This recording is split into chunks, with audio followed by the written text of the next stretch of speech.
Hello Maharshan, Falcharash. Hello everybody, it's Marie from Skeletorama again. Welcome back to my channel. Kamerahaship. So how is everybody? Hami Erviran. So I'm doing the thing. So I finished the edition and I think I say this in the intro to the video anyway, but I couldn't not start on the painted lady one. I was just having too much fun with constructing the other one. So I've started and I'm about, I would say, halfway through the build right now. So I decided to go ahead and edit and put together some of the episodes so far. So I've got about 8 right now in the bag, as it were. And so what I'm going to do is I'm going to release those, a couple times a week. So that way I don't pass up my progress, right? Because I can only do this really on the weekends since I work. So this particular video here, this is the video where we're going to get started with everything. So if you're thinking of building this house, if you're, thinking of building another house, but it's a large project, it is really worth your time to watch because it gives you all kinds of tips and advice and things like that of how to get started with a thing like this. Because you just don't open the box and start building stuff, because that, I mean, you could, but it probably wouldn't work out as good. But anyways, so that's what we're going to cover in this episode. So I hope you enjoy it. Hello everyone, it's Bree from Skeletorama again. Welcome back to my channel. So I just finished the edition, right? And have I made anything for it? No. Am I already going, I need to make the other dollhouse? I am, because I do, right? So this is going to be the beginning of a series, which, knowing me, I've already edited it and cut it up, and I have a little thing at the beginning of this one telling you the same thing. But anyway, I'm going to go ahead and start filming this because I don't know how long it's going to take. So depending on how far I'm getting and how quickly I'm getting through doing the build of this, I may start releasing them. I don't know, we'll see.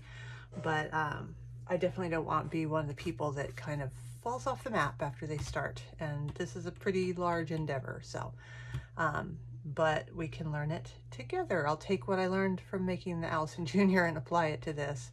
Yeah, hope for the best there. So this first episode, as it will, I'm sure, is going to be about prep and planning and all this, because you really don't want to go into something this large without a plan, right? And as we know, I'm not terribly great at planning things, but even I would not go into something this large without a plan. So one of the things that's going to help with that, and she's shown this on her site before, I will definitely leave a link to this below.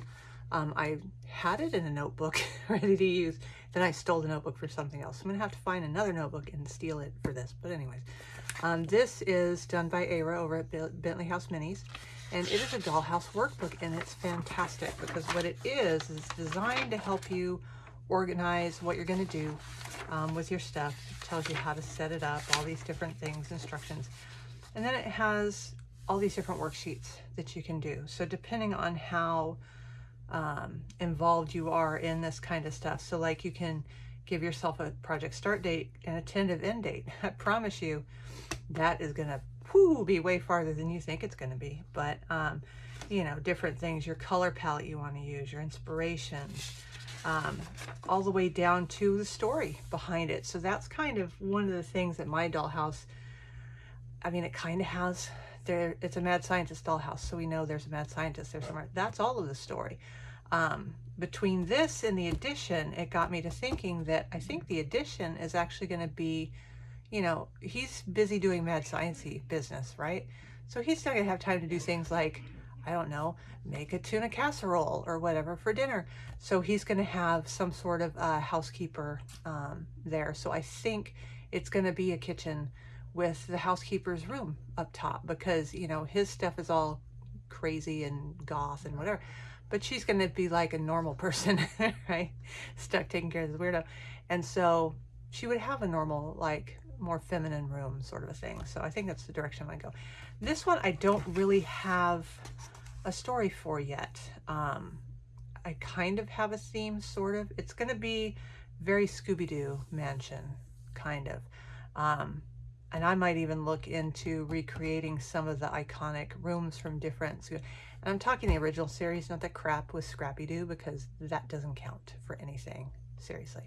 But the original Scooby-Doo, how they would go through and they had the different portraits and stuff, maybe see if I can recreate some of those, be kind of fun. But other than that, I don't really have a story, so I may think about it and try to come up with one. That might be a little too organized for someone like myself, but so it's got, you know, things you would love to do if you had as much time as you wanted. What would you love to do? And it's a great way to get yourself thinking about, you know, what you want to do and how you want to do it. So this is how you're going to think your budget and how much you're planning on spending. Again, this thing will cost you way more than you think, way more than you think, which is why we all tend to build them over time, right? And if you buy miniatures for it, because, you know, just because I can sort of build them kind of, and sometimes they're even in scale, doesn't mean everybody can. There's nothing wrong with that. You know, you can build the house and do the wallpaper if that's what you're good at, and then buy a couch if you don't know how to make a couch. There's no shame in that. I would buy a couch, but the prices on some of those couches is the same as a regular couch, so that's not happening for me. So your dimensions here, and then, you know, break down what the rooms are going to be, what are the dimensions of it, what's the theme they're going to be, so you can kind of keep all your stuff on track, maybe this way. And the other thing that I really like is she's got a place where you can list, well, you've got the graph paper stuff too, so you can do out a room. This is what I do whenever I move, is I literally will measure the new room and measure all my furniture, and I'll know exactly where it's going to go, but I'm sick in the head, I swear. But like my craft room here, I knew exactly where every piece of furniture was going to go, give or take one or two, because I made a grid and I cut them out and I kind of moved them around until they made sense. It really does help though when you're moving heavy furniture. So, but you have different lists you can do. The itemized list: did you make it? Did you buy it? How much was it? If you bought it, who is the artist name or who is the manufacturer of the piece of stuff? This is super helpful if you have to go back and replace something or any of that, because you can go, oh God, what did I use? Where did I get it? Well, you can have it here. So anyways, I think this is really awesome. I'm going to use this, and I will again leave a link to that below. So as part of the planning of this, one of the things I did was I was looking, of course, online at different houses people did. And so you got like this one. This is what I was talking about. The guy who did the stained wood. It's beautiful. It works really nice. I don't know about the yellow with the blue, but to each their own. And so I pulled up some pictures of it so I could kind of get a feel for it of, okay, paint colors, right? I want to choose some paint colors, and how many paint colors do I need for one? Well, they use roughly 4 different colors, most of the people who make this, which is perfect. So what I did was I got some paint, right? And I showed this on the previous one. So I have these 3 colors here. So we have Blackout, Lawn Party, less said about that the better, and Diva Glam, which is kind of like a magenta pink. So these 2 together can go very interestingly. So they are complementary colors, I believe. They're across from each other. The reason they work so well is the same reason why Christmas is red and green and works so well, because they complement each other, even though you wouldn't think they do, but they do. One of them is going to be the main colorway of the, you know, overall structure. One of them is going to be an accent color. So how do I decide what that's going to be, right?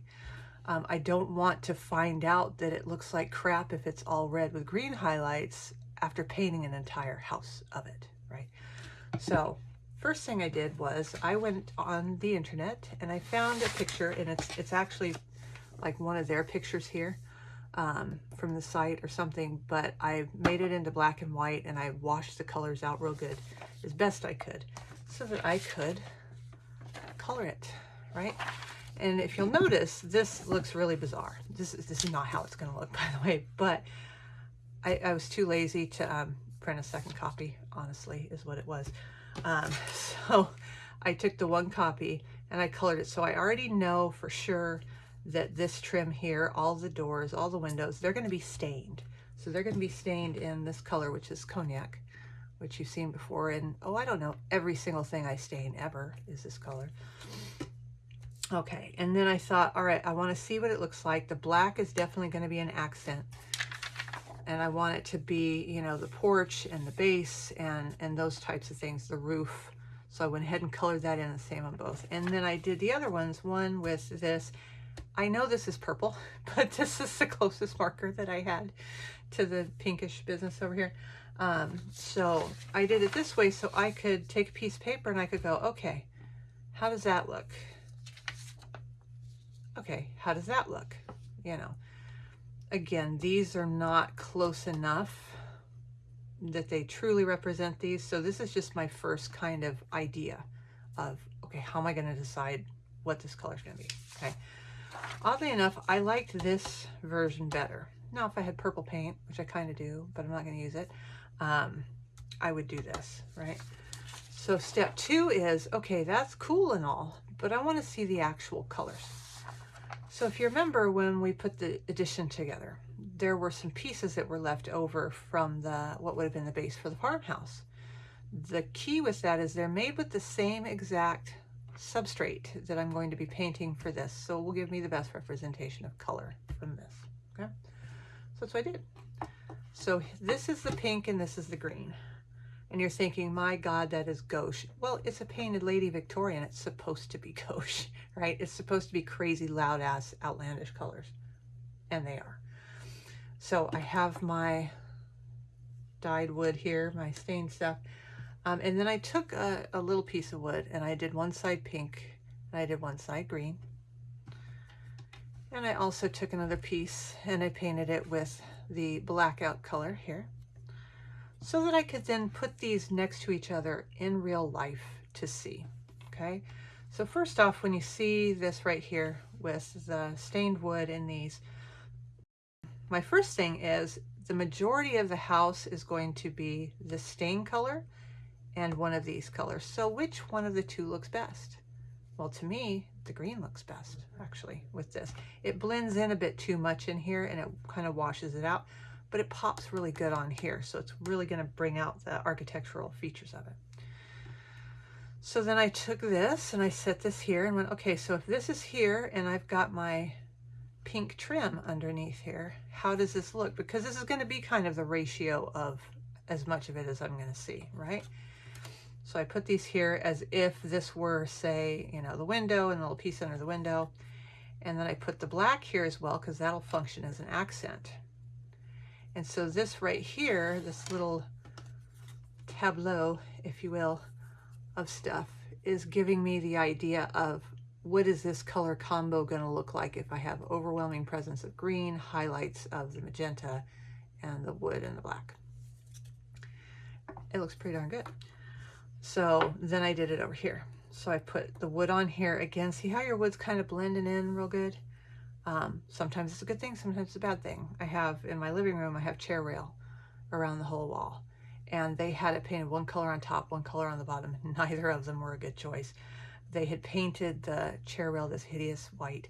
And so I wanted to still keep it as an architectural feature. Obviously, I'm not removing chair rail, but I didn't want it to stand out. So I painted the whole wall the same color. So I get to keep the detail, but it blends in. That's what it feels like this is doing. And that's kind of not what I want it to do. So when I put the green on here, and then put the black over here as kind of a border, I don't like this as much.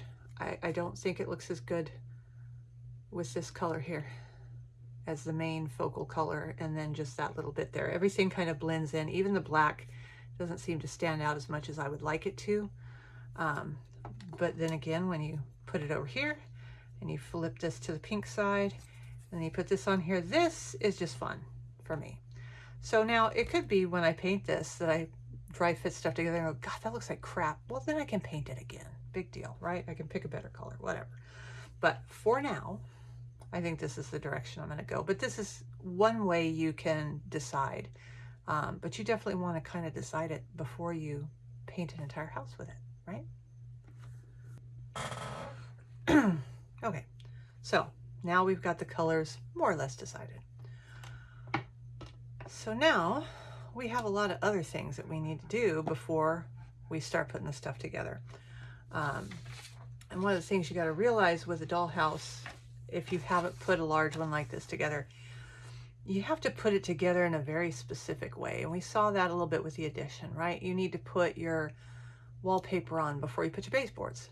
You can put your baseboards on first if you like, but then you're going to have to fit that perfectly to make it look nice. And good luck with that. So there's a specific order that you want to do things in that you want to think about. The first thing you want to think about is, do you want to wire your dollhouse? I would love to wire one to have lights in it, but I'm not comfortable enough with wiring it.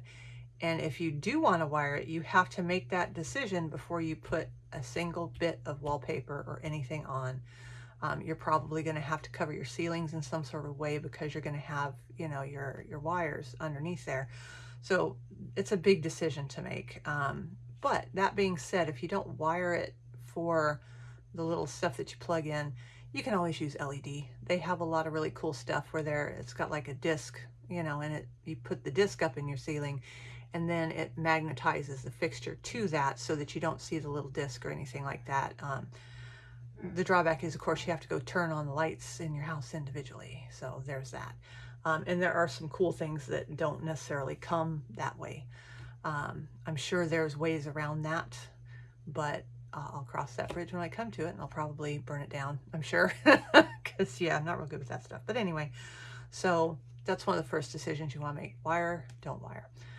If you want to wire it, there's lots of people on YouTube that will show you how to do that, have really good tutorials. I have no idea, aside from the conceptualized idea of how to do it. So I will not be discussing that at all because I'm not going to wire it. So there you go. So then you also want to know what kind of stuff that you need for it, for your finishes, right?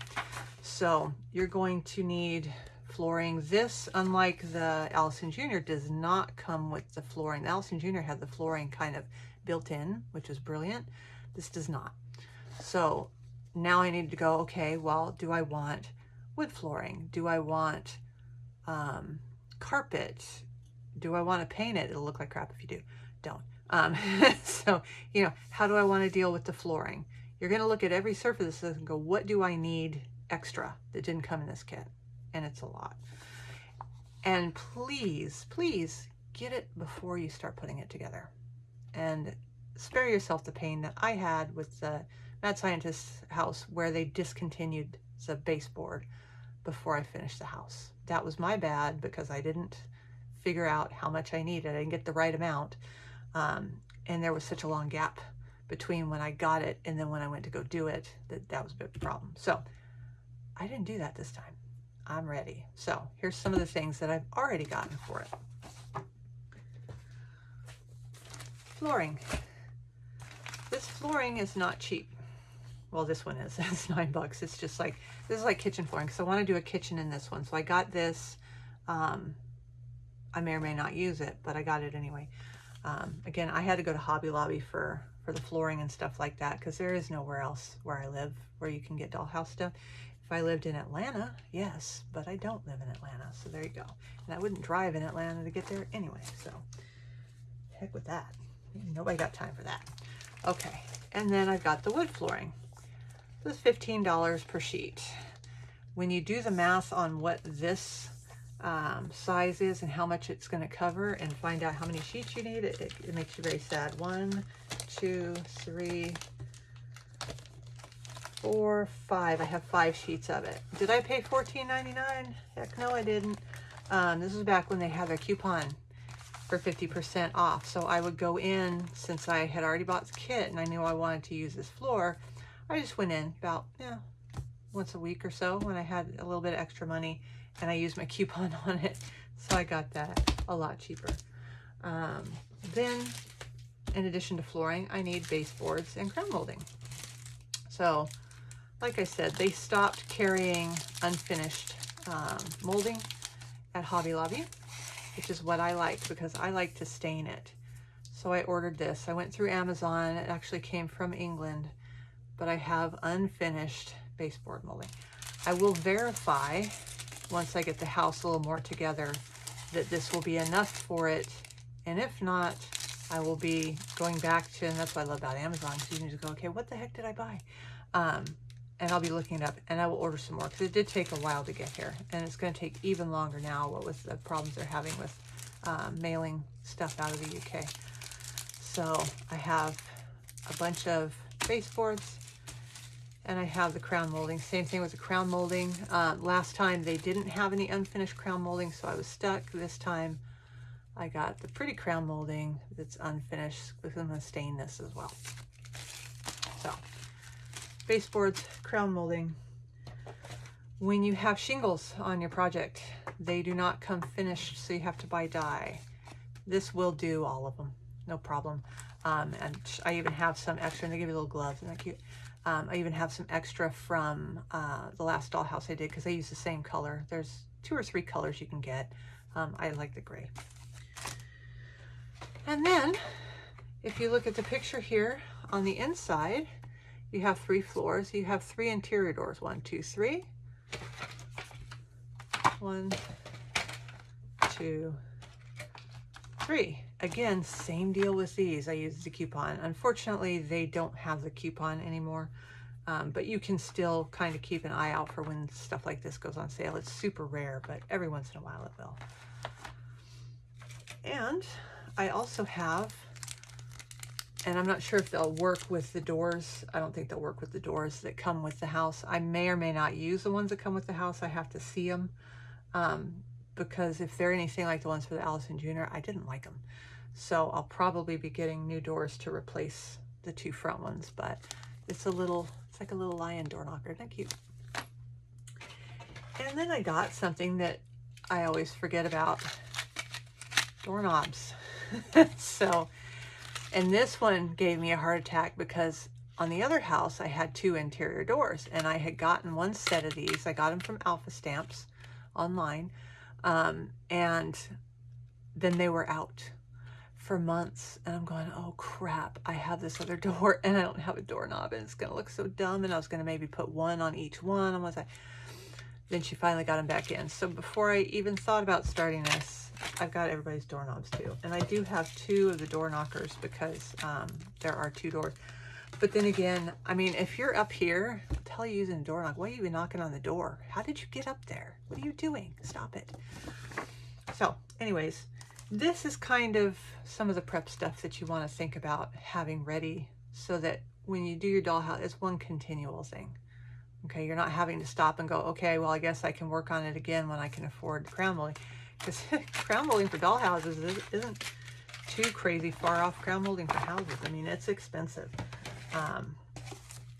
This, I can't even remember how much this was, but I am going to look it up so I can keep track of it in my tracker thing. But yeah, it wasn't cheap.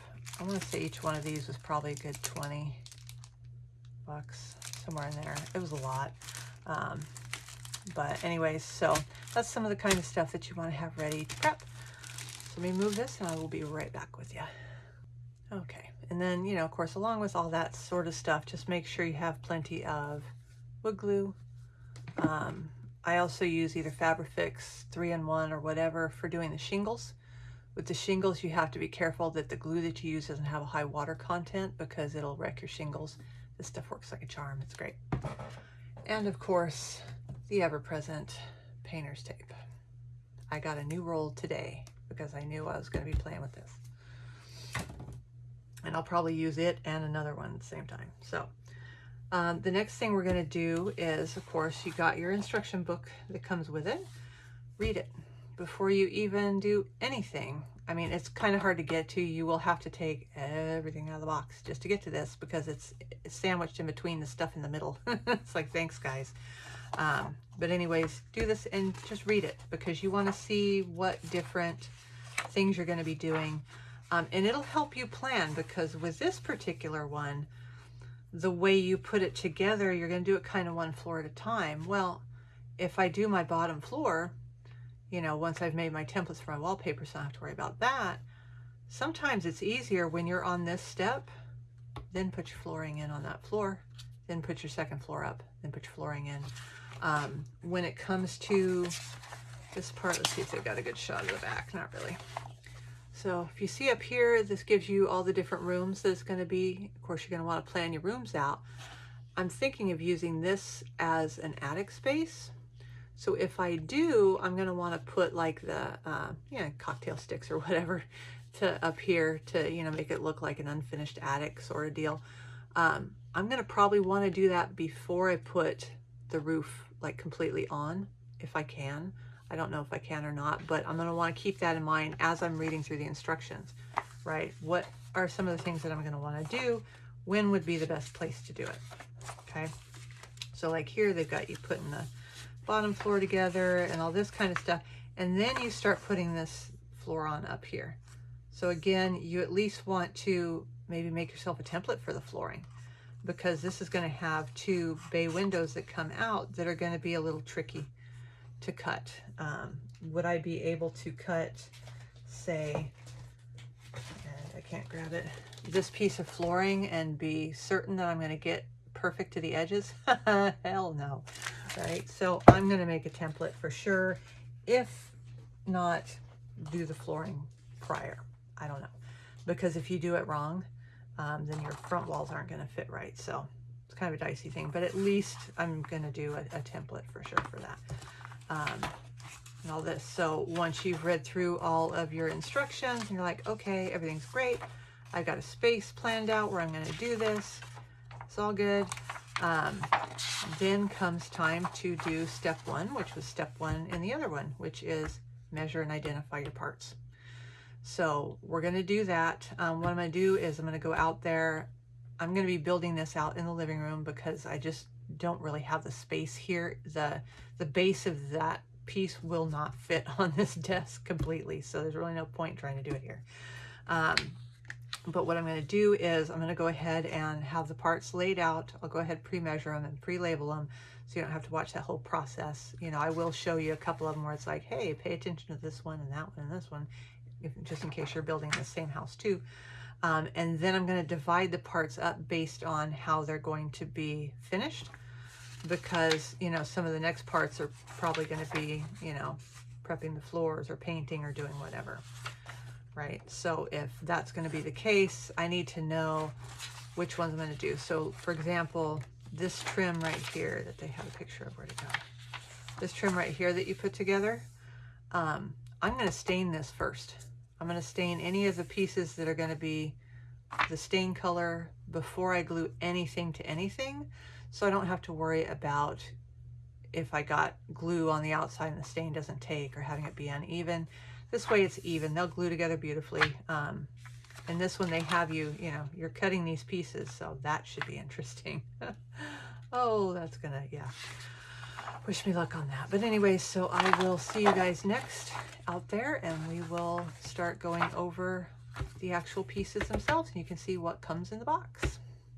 Okay, so not much actual dollhouse building in this one, you know, but that's, you got to start somewhere, right? So we do start doing some stuff in the next one, so join me for that one. The next one we will be covering what comes in the box and labeling pieces, and we'll actually do a little bit of the prep work on the build as well. So I'll see you then.